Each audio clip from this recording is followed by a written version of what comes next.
करने जा रहे हैं क्वेश्चन नंबर 6। क्वेश्चन नंबर 6 में if angle A and angle B are acute angle such that cos A is equal to cos B then show that angle A is equal to angle B। तो angles को हम लोगों को क्या करना है, equal show करना। तो एंगल को इक्वल शो करने के लिए जैसे अभी तक हम लोगों ने क्वेश्चंस किए थे उसी तरह से इसको भी सॉल्व करेंगे। तो सबसे पहले क्या करेंगे, एक राइट एंगल ट्राइंगल ड्रॉ कर लीजिए और इसको नाम दे दीजिए ABC। क्लियर। अब यहाँ पर A और B को एक्यूट एंगल पर रखा हुआ है, ठीक है, एक्यूट पर रखा हुआ है क्योंकि यहाँ पर बोल रहे हैं कि एंगल A और angle B are acute angles. Acute angles क्या होते हैं, जो 90 डिग्री से कम होते हैं।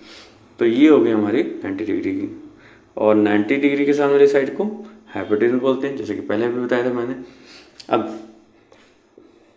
अब इस फॉर्मूले को, जो कि मैंने शॉर्ट ट्रिक बताई थी, इसको रिमाइंड करते हैं।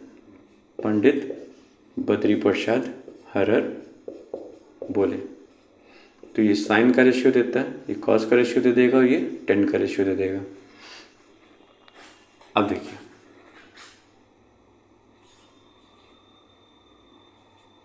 सबसे पहले कॉस ए की वैल्यू फाइंड आउट कर देते हैं। फॉर्मूला देखिए क्या होता है कॉस का, बेस अपॉन हाइपोटेन्यूज। अब देखिए एंगल हमारा ए यहाँ पर है और जो एंगल पूछा जाता है उसके सामने वाली साइड हो जाती है परपेंडिकुलर। तो ये हो जाएगी परपेंडिकुलर और ये हो जाएगा हमारा बेस। तो बेस कितना हो जाएगा, बेस हो जाएगा AC अपॉन हाइपोटेन्यूज हो जाएगा आपका AB। तो इस तरह से cos A की वैल्यू हमें मिल गई। तो इसी तरह से हम लोग क्या करेंगे, cos B की वैल्यू निकाल लेते हैं। फॉर्मूला वही रहेगा, बेस अपॉन हाइपोटेन्यूज। अब बेस देखिए कितना है, अब एंगल ये है, ये पूछा जा रहा है, तो इसके सामने वाली साइड क्या हो जाएगी, परपेंडिकुलर हो जाएगी, और ये हो जाएगा बेस। तो बेस है आपका BC और हाइपोटेन्यूज हो जाएगा AB।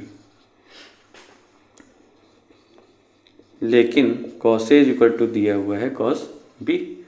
cos A कितना दिया हुआ है, cos A की वैल्यू कितनी आ गई थी, AC upon AB equal to BC upon AB।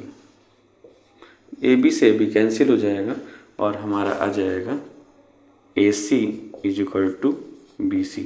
तो हमने यहाँ पर क्या किया है, साइड्स को इक्वल ला दिया है, यहाँ पे साइड जो है इक्वल हो गई हैं, और हम जानते हैं the angles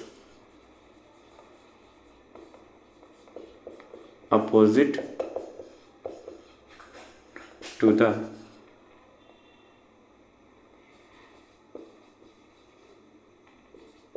equal sides are equal. तो यहाँ पर साइड्स इक्वल हो गई तो हमारे एंगल भी इक्वल होंगे, यानी कि एंगल A जो होगा एंगल B के इक्वल होगा। तो हम लिख सकते हैं angle A is equal to angle B।